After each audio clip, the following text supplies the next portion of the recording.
సమయంలో యోహాను సువార్తలో నుండి మొదటి అధ్యాయము 6వ వచనాన్ని చదువుకుందాం. దేవుని యొద్ద నుండి పంపబడిన ఒక మనుష్యుడు ఉండెను, అతని పేరు యోహాను.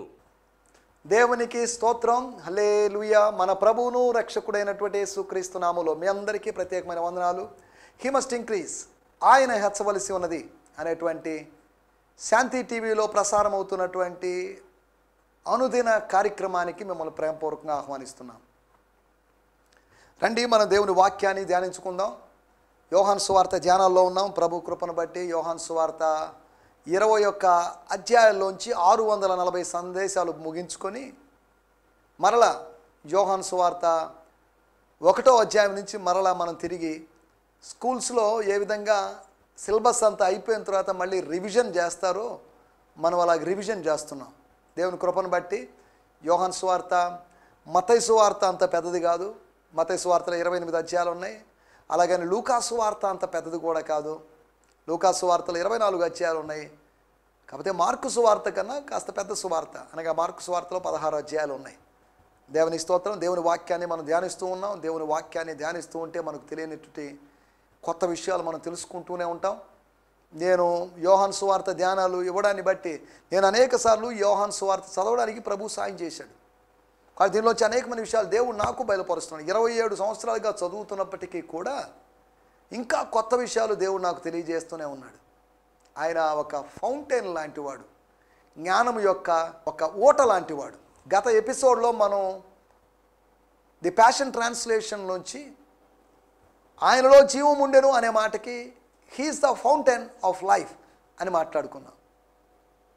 ఈ సమయంలో మన దేవుని వాక్యాన్ని గత ఎపిసోడ్లో పంపబడుట అనేటువంటి అంశాన్ని గురించి ఆలోచించాం. ఎందుకు పంపబడుతున్నారు, ఎందుకు పంపబడాలి, ఏ విధంగా పంపబడాలి అనేటువంటి విషయాలు. యోహాను పంపబడ్డాడు. సాధారణంగా ఒక మనిషి ఎలా పంపబడతాడు? ఒక మనిషి అంటే మనుషులందరినీ కాదు, లేకపోతే దేవుని సేవకుడు దేవుని పని నిమిత్తం ఎలా పంపబడతాడు? ఒకటి దేవుని వాక్కు ద్వారా, దేవుని ఆత్మ ద్వారా, దేవుని సేవకుల ద్వారా. మూడవదిగా దేవుడు అనుమతించిన అననుకూల పరిస్థితుల ద్వారా. నాలుగవదిగా దైవ దర్శనం ద్వారా ఒక మనిషి పంపబడతాడు. అనగా యోనా నినివేకు పంపబడ్డాడు, కానీ తనని తాను తర్షీషుకు పంపించుకున్నాడు. తనకు సులభంగా, అనుకూలంగా, తనకు ఇబ్బంది లేని విధంగా ఉన్నటువంటి స్థలాన్ని ఆయన ఎన్నుకున్నాడు. మానవ ప్రయత్నం విఫలమైపోయింది, మానవుని యొక్క చాయిస్ ఫెయిల్ అయిపోయింది. కానీ దేవుని యొక్క చాయిస్ విజయవంతమైంది అనే సంగతి మనం జ్ఞాపకం చేసుకోవాలి. దేవునికి స్తోత్రం. ఈ సమయంలో మనం యోహాను సువార్త 1వ అధ్యాయము 6వ వచనాన్ని చదువుకుందాం. యోహాను సువార్త 1వ అధ్యాయం 6వ వచనం. దేవుని యొద్ద నుండి పంపబడిన ఒక మనుష్యుడు ఉండెను, దేవుని యొద్ద నుంచి పంపబడిన ఒక మనుష్యుడు ఉండెను, అతని పేరు యోహాను. అతని పేరు యోహాను. దేవునికి స్తోత్రం. హల్లెలూయా. అతని పేరే చెప్పబడింది, కానీ ఇతర సువార్తల్లో లేకపోతే మత్తయి సువార్తలోను లూకా సువార్తలోను అతని ఆహారం ఏంటి, అతని వస్త్రాలు ఏంటి అనే విషయాలు చెప్పబడ్డాయి. యోహాను ఆ ఫిజికల్ ఇన్ఫర్మేషన్కి ఏమాత్రం ప్రాధాన్యత ఇవ్వలేదు. యోహాను చెప్తున్నట్టు మాట ఏంటంటే అతని పేరుని చెప్పాడు, కానీ అతని తండ్రి పేరో తల్లి పేరో ఏమీ చెప్పలేదు. యోహాను అనేటువంటి పేరు కలిగిన వాళ్ళు మరికొంతమంది ఉన్నప్పటికీ కూడా, అనగా మిగతా యోహానులు దేవుని యొద్ద నుంచి పంపబడలేదు అని కాదు. ఈ యోహాను సువార్త రాసినటువంటి ఆయన దేవుని చేత పంపబడలేదు అని కాదు. దేవుని చేత ఒక ఫోరన్నర్గా తన కుమారుడైనటువంటి యేసుకు ముందుగా పంపబడినటువంటి వ్యక్తి యోహాను. యేసుతో పాటు పంపబడిన వాళ్ళు ఉన్నారు, యేసుకు ముందుగా పంపబడిన వాళ్ళు ఉన్నారు, యేసు తర్వాత పంపబడిన వాళ్ళు ఉన్నారు. ఇలాగ మూడుగా యేసుతో పంపబడిన వాళ్ళు, యేసుకు ముందుగా పంపబడిన వాళ్ళు, యేసు తర్వాత పంపబడిన వాళ్ళు ఉన్నారు. మనం ఇక్కడ ఎందుకు పంపబడాలి అనేటువంటి విషయాన్ని మనం ఆలోచించబోతున్నాం. Why we have to be sent. ఒకడు ఎందుకు పంపబడాలి, ద పర్పస్ ఆఫ్ సెండింగ్, అనగా పంపబడటం యొక్క ఉద్దేశం అనే దాని గురించి మనం ఆలోచించబోతున్నాం. దానికి సహాయకరంగా మనకు 4 విషయాలు ఉన్నాయి. 4 విషయాలు మనం ఆలోచించబోతున్నాం. వాడుక భాషలో కూడా మనం చదువుకోవడానికి తెలుగులో చదవబోతున్నాం. నేను ఫాదర్స్ లైఫ్ న్యూ టెస్టిమెంట్లో చదువుతున్నాను. There was a man who was sent by God whose name was John. దేవునికి స్తోత్రం, హల్లెలూయా. ఒక మనుషుడు పంపబడ్డాడట. ఒకే ఒక మనుషుడు పంపబడ్డాడని కాదు, దాని తర్వాత ఎవరు పంపబడలేదు, దాని ముందు ఎవరు పంపబడలేదు అని మన వ్యాఖ్యానం ఇవ్వడం లేదు. ఇక్కడ రాయబడినటువంటి మాటలు ఏంటంటే దేవుని చేత పంపబడినటువంటి ఒక మనిషి పేరు యోహాను. ఈ యోహాను అంటే యోహాను సువార్త రాసినటువంటి ఆ యోహాను కాదు, ఈయన వేరు. ఈయన బాప్తిజం ఇచ్చి యోహాను గురించి మాట్లాడుతున్నారని అర్థం చేసుకోవాలి. నేను చదువుతున్నాను. Suddenly a man appeared who was sent from God, a messenger named John. సందేశకుని పేరు, అతడు సందేశకుడు, అతని పేరు ఆత్మీయంగా అతని పేరు సందేశకుడు, అక్షరార్థంగా అతని పేరు యోహాను. అతడు ఏం చేశాడంటే సడన్లీ ఏ మ్యాన్, మామూలుగా అయితే అతను ఒక మనిషి, a man a messenger John, ఒక మనిషి దేవుని యొద్ద నుంచి పంపబడ్డాడు. రెండోది అతను ఏమై ఉన్నాడు, is a messenger. What is his name? John. 3 విషయాలు మనం అక్కడ చూడగలుగుతున్నాం. సడన్లీ ఏ మ్యాన్ అనగా అనుకోకుండా, అకస్మాత్తుగా. యోహాను సువార్త మొత్తంలో అకస్మాత్తుగా అనేటువంటి మాట ఇక్కడ కనిపిస్తుంది, మన తెలుగు బైబిల్లో కనిపించదు. ఇంగ్లీష్లో బ్రయాన్ సిమ్మన్స్ గారి ట్రాన్స్లేషన్లో మాత్రమే ఇలా కనిపిస్తుంది. అకస్మాత్తుగా. అకస్మాత్తుగా అని ఎందుకు వాడాడు అంటే గత ఎపిసోడ్లో నేను దానికి ఆన్సర్ చెప్పాను, దాని గురించి మనం మాట్లాడుకున్నాం. మలాకీ గ్రంథం 3వ అధ్యాయం 1వ వచనంలో ఉన్నటువంటి మాటను ఆధారంగా చేసుకుని బహుశా అలా చెప్పింటాడు అనుకున్నాం. Cent from God. ఏం గాడ్? ఆదిలో ఉన్నటువంటి దేవుని యొద్ద నుంచి, సృష్టికర్త అయినటువంటి దేవుని యొద్ద నుంచి పంపబడినటువంటి ఒక మనుషుడు. అనగా ఆదిలో నుంచి ఉన్నటువంటి దేవుడు అలసిపోయి విశ్రాంతి తీసుకోలేదు. 7వ రోజు విశ్రాంతి తీసుకున్నాడేమో కానీ ఏదో కాస్తలాగా ఫుల్ స్టాప్ తీసుకోలేదు, కానీ కామా పెట్టాడు. ఆయన ఇప్పటికీ కార్యాలు కొనసాగిస్తూ ఉన్నాడు. ఆయన అబ్రహామును పంపాడు, ఏలియాను పంపాడు, ఇంకా ఇతర దైవజనులు పంపించాడు, ప్రవక్తలను పంపించాడు, యాజకులను పంపించాడు, రాజులను పంపించాడు. ఎంతమందిని పంపించాడు. అంతెందుకండి, లూకాసు వార్త 1వ అధ్యాయంలో ఒక దేవదూతను పంపించాడు, గబ్రియేల్ అనేటువంటి దేవదూతను పంపించాడు. దానియేలు గ్రంథంలో మికాయేలు దేవదూత కనిపిస్తాడు, కానీ మికాయేలు దేవదూత తర్వాత మనకు కనిపించేటువంటి దేవదూత గబ్రియేల్. మికాయేలు దేవదూత తర్వాత మలాకీ గ్రంథం 3వ అధ్యాయంలో మనం దా చెప్పుకున్న దూత, నా దూత. పేరు లేదు, పేరు చెప్పబడలేదు, కానీ నా దూత అని పలకబడ్డాడు. దేవుని స్తోత్రం, హల్లెలూయా. ఎందుకు పంపబడాలి? పంపబడడం అవసరమా? ఎవరి పాటికి వాళ్ళు ఎక్కడంటే అక్కడ ఉంటున్నారు కదా, మళ్ళీ ఎందుకు వాడిని వీడిని ఇక్కడికి ఎందుకు పంపించడం? దేనికి? నా తోటి సేవకులు కూడా ప్రతి ఆదివారం అయ్యేసరికి వెంకన్నపురానికి ఒక 2, ముత్తుకూరుకు ఒక 2, బాలిడిపాలనికి ఒక 2 ఇలా పంపబడుతున్నారు. పంపబడినటువంటి వ్యక్తులు అక్కడ పని జరిగించుకొని, పరిచర్య జరిగించుకొని, పంపిన వానికి ఒక నివేదిక ఇస్తున్నారు, రిపోర్ట్ ఇస్తున్నారు. పలానోళ్ళు వచ్చారు, పలాని వాక్యం చెప్పాము, ఇంతకానుకు వచ్చింది, ఇలా జరిగిందని. యోహాను ఇచ్చిన రిపోర్ట్ మనకు అక్కడ మనం చూడలేము. ఆ రిపోర్ట్ యొక్క ప్రస్తావన మనకు లేదు. రిపోర్ట్ కాకపోయినప్పటికీ యోహాను పంపబడిన దాని యొక్క రిజల్ట్ మనకు కనిపిస్తుంది. పంపబడడం దేనికి? The purpose of sending. Sending is compulsory, sending is needed. నన్ను నేనే పంపించుకోలేను. ఎక్కడో విదేశాల్లో ఉన్న మిషనరీస్ ఇక్కడికి వచ్చి సేవ చేస్తున్నారే, ఎక్కడో ఉన్న విలియం కేరీ ఇండియాకు వచ్చి సేవ చేశాడే కదా, ఎక్కడో ఆస్ట్రేలియా ఉన్నటువంటి గ్రాహం స్టెయిన్స్ ఇక్కడికి వచ్చి సేవ చేయలేదా? ఎక్కడో ఉన్నటువంటి సేవకులు ఇక్కడికి వచ్చి, ఇక్కడున్న సేవకులు అక్కడికి వచ్చి చేయడం లేదా? సౌత్ ఇండియాలో ఉన్నటువంటి సేవకులు నార్త్ ఇండియాకి వెళ్ళి సేవ చేయడం లేదా? సౌత్ ఇండియా అంటే యోదయ, భారతదేశపు యోదయ. అది నార్త్ ఇండియా అంటే భారతదేశపు గలలియా. ఈ మధ్య భాగం మధ్యప్రదేశ్, ఉత్తరప్రదేశ్ ఈ రెండు దాంట్లో సమరయ్య అనుకోవచ్చు. అనగా ఇజ్రాయెల్ దేశాన్ని ఏ విధంగా విభజించారో భారతదేశాన్ని కూడా నేను అలా విభజించానులేండి. కాకపోతే ఇజ్రాయెల్ దేశం చాలా చిన్న దేశం, భారతదేశం చాలా పెద్ద దేశం. మన నెల్లూరు జిల్లా అంత ఉండొచ్చేమో ఇజ్రాయెల్ దేశం, కానీ భారతదేశం చూడండి ఎన్ని నెల్లూరు జిల్లాలని కలిగి ఉందో. సరే ఈ పెద్ద దేశం కదా నీ భారతదేశం గొప్పనో, లేదా పలాని చిన్న దేశం కాబట్టి అది తక్కువనో చెప్పలేదు. ఒక దేశం యొక్క గొప్పతనం దాని వైశాల్యం మీద, దాని జనసంఖ్య మీద ఆధారపడలేదు. అది సాధించినటువంటి ప్రగతి మీద ఆధారపడింది. అక్కడ జరుగుతున్న దైవ కార్యాల మీద ఆధారపడింది అనే సంగతి మీకు గుర్తు చేస్తున్నాను. దేవునికి స్తోత్రం. హల్లెలూయా. దేవుని యొద్ద నుంచి పంపబడిన మనుష్యుడు ఉన్నాడు. పంపబడడానికి కారణం ఏంటి? నిర్గమకాండం 3వ అధ్యాయము 12వ వచనంలో మనం గమనిస్తే దేవుడు మోషేతో చెప్తున్నట్టు ఒక మాట చదువుకున్న తర్వాత, నిశ్చయముగా నేను నీకు తోడయుందును, నేను నీకు తోడై ఉంటాను, నేను నిన్ను పంపితనటకు, నేను నిన్ను పంపితనడానికి నీకు సూచన, ఇది నీకు సూచన. నీవు ఆ ప్రజలను, చాలండి, నేను నిన్ను పంపాను అనడానికి ఒక సూచన కావాలిగా. సూచన ఉంది. అది ఏంటి అంటే నేను నీకు తోడుగా ఉంటాను. యోహానును దేవుడు పంపాడు అనడానికి సూచన ఏంటంటే దేవుడు ఆయనకు తోడుగా ఉన్నాడు.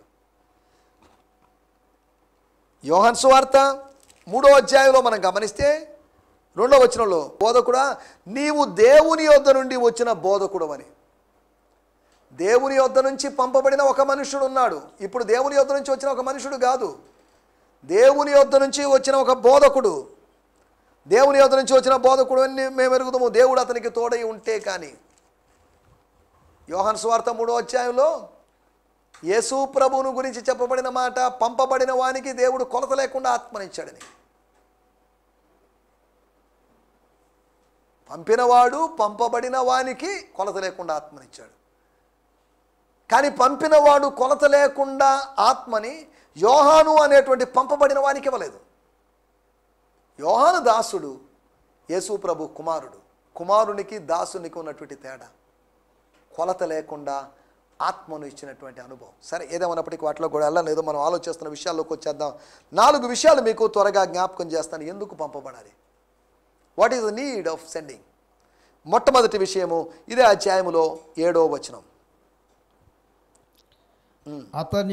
అతని మూలముగా అందరూ విశ్వసించున్నట్లు అతడు ఆ వెలుగును గూర్చి సాక్ష్యమిచ్చుటకు సాక్షిగా వచ్చెను. అతడు వెలుగును గూర్చి సాక్ష్యమిచ్చుటకు సాక్షిగా వచ్చాడు.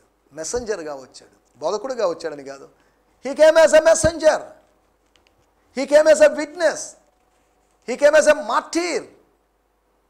అనగా సాక్షిగా వచ్చాడు అంటే హతసాక్షిగా వచ్చాడు. హతసాక్షి అయిపోయాడు ఆయన. మీరు నాకు సాక్షులై ఉంటారు, పరిశుద్ధాత్మ మీ మీదకి వచ్చినప్పుడు మీరు సాక్షులై ఉంటారు అన్నప్పుడు హతసాక్షులు, మామూలు సాక్షులు కాదు. ఇది చెమట గక్కే సాక్షులు కాదు, రక్తం గక్కేటువంటి సాక్షులు, రక్తం కార్చేటువంటి సాక్షులు. దేవుని స్తోత్రం. హల్లెలూయా. యోహాను గురించి ఒక మాట కూడా మనం చూసుకుందాం. ఒకటి, ఆయన సాక్ష్యం చెప్పడానికి వచ్చాడు. పంపబడింది దేనికంటే, పంపబడిన తర్వాత ఏం చేయాలంటే సాక్ష్యం ఇవ్వాలి. మత్తయి సువార్త 17వ అధ్యాయము 11వ వచనంలో మనం గమనిస్తే ఒక మాట చూడొచ్చు. అందుకాయన ఏలియా వచ్చి సమస్తమును చక్కపెట్టను మాట నిజమే. ఆయనను ఏలియా ఇదివరకే వచ్చెను. చాలండి sir. He answered them, they are right. అనగా ఈ రిలీజియస్ స్కాలర్స్, ఈ పండితులు, శాస్త్రులు చెప్తున్నారే, ఈ స్క్రైబ్స్ చెప్తున్నారే, వాళ్ళు చెప్పింది కరెక్టే. అది ఏంటి అంటే ఏలియా ముందుగా వస్తాడు. They are right. Elijah must come first and restore all things. ప్రతి దాన్ని చక్కబెట్టాలి. దేవుని స్తోత్రం. అంతా డ్యామేజ్ అయిన దాన్ని రిపేర్ చేసి, దాని ఇమేజ్ సరిగా తీసుకువచ్చి, ఇమేజ్ కోల్పోయి డ్యామేజ్ అయిన దాన్ని అంతా సరిచేసి చేయడం. అనగా పంపబడిన వాడు దేనికి పంపబడ్డాడంటే, ఒకటి సాక్ష్యం ఇవ్వడానికి లేదా సరిచేయడానికి. దేవుని స్తోత్రం. ఊరికే పంపించబడలేదు, ఒక ఉద్దేశం లేకుండా పంపబడలేదు. There is a purpose before someone sending. వాళ్ళు ఎవరైనా కావచ్చు, స్త్రీ అయినా, పురుషులైనా, చిన్నపిల్లలైనా, పెద్దోళ్ళైనా, మిషనరీ టీచర్ అయినా, మిషనరీ డాక్టర్ అయినా, మిషనరీ లాయర్ అయినా కానీ, ఇంకా ఏదైనా మిషనరీ మెకానిక్ అయినా, ఎవరైనా కానీ, మిషనరీ నర్స్ అయినా కానీ, ఎవరైనా పంపబడ్డారంటే ఒక ఉద్దేశం ఉంది, సరిచేయడానికి లేదంటే సాక్ష్యం ఇవ్వడానికి. దేవుని స్తోత్రం. హల్లెలూయా. రెండో విషయం మీకు జ్ఞాపకం చేస్తాను. యోహాను సువార్త 1వ అధ్యాయము 19వ వచనం. యోహాను సువార్త 1వ అధ్యాయం 19వ వచనం. నీవెవడవని అడుగుటకు యూదులు యెరూషలేము నుండి యాజకులను లేవీయులను యెహోవానొద్దకు పంపినప్పుడు అతను ఇచ్చిన సాక్ష్యం ఇదే. చాలండి. నీవెవడవని అడుగుటకు యూదులు యెరూషలేము నుండి యాజకులను లేవీయులను యోహాను వద్దకు పంపినప్పుడు, యోహాను దేవుని యొద్ద నుంచి పంపబడ్డాడు. ఇప్పుడు లేవీయులు యాజకులు యోహాను దగ్గరికి పంపబడ్డారు. వేల మంది మనుషుల కోసం ఒక్క మనిషి పంపబడితే వేలో లక్షల మంది కోసం, కానీ ఒక్క మనిషి కోసం కొంతమంది మనుషులు పంపబడ్డారు. నీవెవరవని అడుగుటకు ప్రధాన యాజకులు కాదు, యూదులు, యూదా ప్రజలు యాజకులను లేవీయులు, యాజకుల పని లేవీయుల పని ఇది కాదే, అలా పంపించకూడదే అని అనుకోలేదు. వాళ్ళైనా చెప్పాలి, యాజకులైనా లేవీయులైనా వద్దులేండి మేము వెళ్ళకూడదు, అది కరెక్ట్ కాదు, మేము దేవుని సేవలో ఉన్నవాళ్ళం, మేము ఫుల్ టైం వర్కర్సు, మేము బలులు అర్పణలు చెల్లించాల్సిన వాళ్ళం, ధర్మశాస్త్ర ధ్యానం చేయాల్సిన వాళ్ళం, ప్రార్థనలో గడపాల్సిన వాళ్ళం అని చెప్పాల్సింది పోయి వాళ్ళు కూడా ఉత్సాహం కొద్దీ కుతూహలం కొద్దీ బయటకు వచ్చేసారు. సరే, వాళ్ళు సరైన సమాధానంతో తిరిగి వెళ్ళారో లేదో మరి మనకు తెలీదు. ఈయన యోహాను మాత్రం ఆయన చెప్పదలుచుకుంది చెప్పాడు. కొద్దిగా లాజిక్గా కాదు, థియలాజికల్గా అని కూడా కాదు, ఆయన జనరల్గా చెప్పుకుంటూ వచ్చాడు, స్పిరిచువల్గా మాట్లాడాడు. యూదులు యెరూషలేము నుండి యాజకులను, దేవునికి అనగా దేవాలయం దగ్గర నుంచి యాజకులను లేవీయులను పంపించారు. ఒకరిని పంపిస్తే చాలదా, ఇంతమంది వెళ్ళాలా? యోహానే రౌడీ గూండాయం కాదుగా. సరే, దేవునికి స్తోత్రం. మనకి ఆలోచిస్తున్న విషయం, నువ్వు ఎవడవు? Who are you? What is your identity? నీ యొక్క ఉనికి ఏంటి, అస్తిత్వం ఏంటి? అలాగైతే నువ్వు ఎవరు కానప్పుడు ఎందుకు బాప్తిసం ఇస్తున్నావు? మమ్మల్ని పంపిన వారికి మేము సమాధానం చెప్పాలి. రెండోది, పంపబడ్డం దేనికంటే సమాచారం కోసం. To get information, people are being sent. ఒక మనిషి మరొక మనిషి దగ్గరికి పంపించాడంటే సమాచారం కోసం పంపిస్తున్నాడు. ఒకటి సరిచేయడం కోసమో సాక్ష్యం కోసమో పంపబడితే, రెండవది ఎందుకు పంపబడుతున్నారు అంటే సమాచారం కోసం. To get information, to get the things. ఆ రిపోర్ట్ అంతా తెలుసుకోవడం కోసం, ఎంక్వైరీ అన్నమాట. దేవునికి స్తోత్రం, హల్లెలూయా. మనం ఆలోచిస్తున్న విషయం, ఎందుకు పంపబడుతున్నారు? మూడో విషయాన్ని కూడా నేను మీకు జ్ఞాపకం చేస్తాను. 37వ వచనం, యోహాను సువార్త 1వ అధ్యాయము 37వ వచనం. అతడు చెప్పిన మాట ఆ ఇద్దరు శిష్యులు విని యేసును వెంబడించిరి. అతడు చెప్పిన మాట ఏంటి? 36వ వచనం, అతడు నడుచున్న యేసును వైపు చూచి, ఇదిగో దేవుని గొర్రె పిల్ల అని చెప్పాను. 1వ అధ్యాయం 29వ వచనంలో, మరునాడు యోహాను యేసు తన యొద్దకు రాగా చూచి, ఇదిగో లోకపాపమును మోసుకొని పోవు దేవుని గొర్రె పిల్ల అని అన్నాడు. అప్పుడేం జరగలేదు. కానీ ఇప్పుడు జరిగిన విషయం, ఇదిగో దేవుని గొర్రె పిల్ల, ఇదిగో లోకపాపములో మోసుకొని పోవు అని కాదు. ఇదిగో అన్న చోట బైబిల్లో ఎక్కడైనా ఒక గుడ్ న్యూస్ ఉంటుంది. ఇదిగో లోకం యొక్క పాపాలు ఇక ఉండవు. లోకం యొక్క పాపాలు ఒక వ్యక్తి మీద మోపబడతాయి, గొర్రెపిల్ల లాంటి వ్యక్తి మీద మోపబడతాయి. పస్కా పశువు మీద కాదు లోక పాపములు మోయబడేది. లోక పాపములు కాదు, కానీ ఒక కుటుంబ పాపములు మాత్రమే పస్కా గొర్రెపిల్ల మీద మోపబడతాయి. కానీ లోక పాపము, లోకములో ఉన్నటువంటి అనేక కుటుంబాల పాపాలు మోయగలిగినటువంటి ఒక నూతనమైనటువంటి పరలోకము నుంచి వచ్చినటువంటి ప్రభువు యొక్క పస్కా గొర్రెపిల్ల క్రీస్తు, ఆయన పాపాలన్నింటినీ మోసుకొని, అనగా రహస్య పాపాలను, బహిరంగ పాపాలను ఆయన మోసుకొని వచ్చాడు, మోసుకొని పోయాడు, వాటిని లేకుండా చేశాడు. పాప భారాన్ని మోసాడు. దేవునికి స్తోత్రం, హల్లెలూయా. మూడో విషయం మనం ఆలోచిస్తున్న విషయం 37వ వచనంలో, అతడు చెప్పిన మాట ఇద్దరు శిష్యులు విన్నారు, యేసును వెంబడించారు. యోహాన్ చెప్పలేదు, నా వల్ల కాదు, ఎక్కువ మంది శిష్యులు నేను తీసుకోలేను, మెయింటైన్ చేయలేను, మనకు అందరికి ఇవ్వడానికి ఫుడ్ లేదు, అకామిడేషన్ లేదు. ఎలీషా శిష్యులకి అకామిడేషన్ సరిగా లేదంట, నేరో అయిపోయిందంట, ఇరుగ్గా ఉందట. వాళ్ళు యోర్దాన్ దగ్గరికి వెళ్ళి మానులు నరుక్కొచ్చారు, కట్టుకున్నారు, ఏదో అయిపోయింది, అద్భుతం జరిగింది. యోహాను కూడా తన శిష్యులను పోగొట్టుకోవాలనే ఆలోచన లేదు, కానీ అకస్మాత్తుగా తాను పోగొట్టుకున్నాడు, అనుకోకుండా పోగొట్టుకున్నాడు. దేవుని స్తోత్రం, హల్లెలూయా. శిష్యులని పోగొట్టుకున్నాడు. శిష్యులను పోగొట్టుకొని దుఃఖపడలేదు, సంతాపడలేదు, సంతోషించాడు. దేవుని స్తోత్రం. పోతే పోయిందిలే, వచ్చేవాళ్ళు ఉంటారు.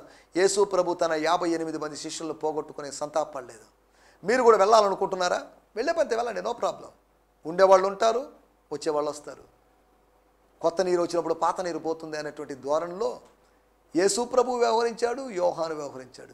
యేసు ప్రభు యోహానుల ధోరణి ఒకేలాగుంది.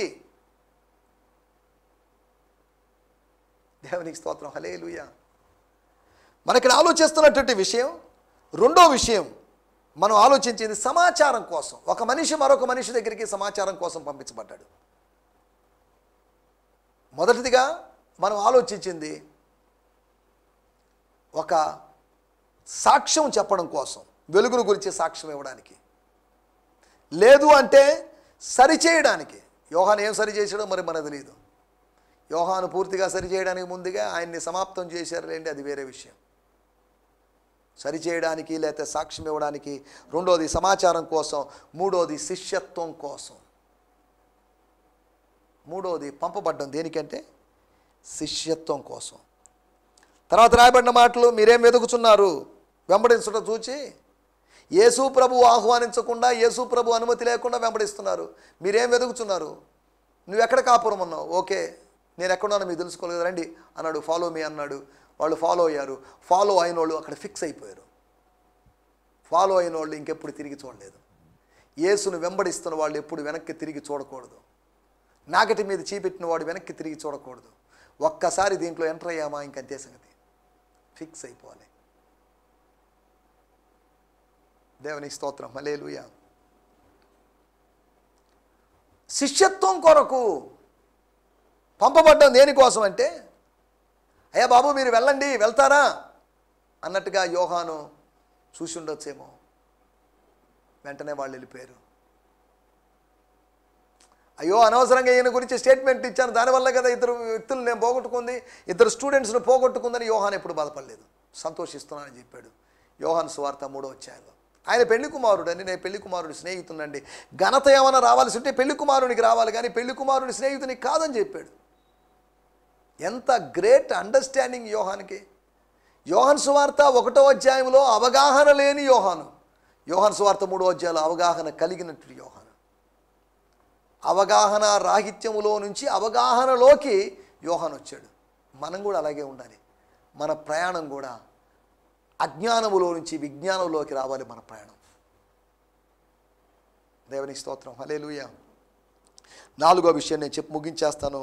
రోమీలకు రాసిన పత్రిక 10వ అధ్యాయము 15వ వచనము. రోమన్స్, బుక్ ఆఫ్ రోమన్స్ లేకపోతే ఎపిసోడ్ టు రోమన్స్. ప్రకటించువారు పంపబడని ఎడల, ప్రకటించువారు పంపబడని ఎడల ఎట్లు ప్రకటించుదురు, ఎట్లు ప్రకటించుదురు ఇందు విషయమై ఆ ఉత్తమమైన వాటిని చాలండి గురించి sir. And how can they proclaim unless they are sent? Just as it is written, how beautiful are the feet of those who proclaim the good news of peace, who bring good news of good things. రాయబడిన మాట. And how can they proclaim unless they are sent? పంపబడకపోతే ఎలా ప్రకటిస్తారు? పంపబడాలి అనగా, పంపబడ్డం అనేటువంటి concept మొదటి శతాబ్దం యొక్క ఆరంభంలోనే కాదు, యేసు ప్రభు ఉన్న కాలంలోనే కాదు, పౌలు సేవా కాలంలో కూడా పంపబడ్డం అనేటువంటి కాన్సెప్ట్ ఉంది.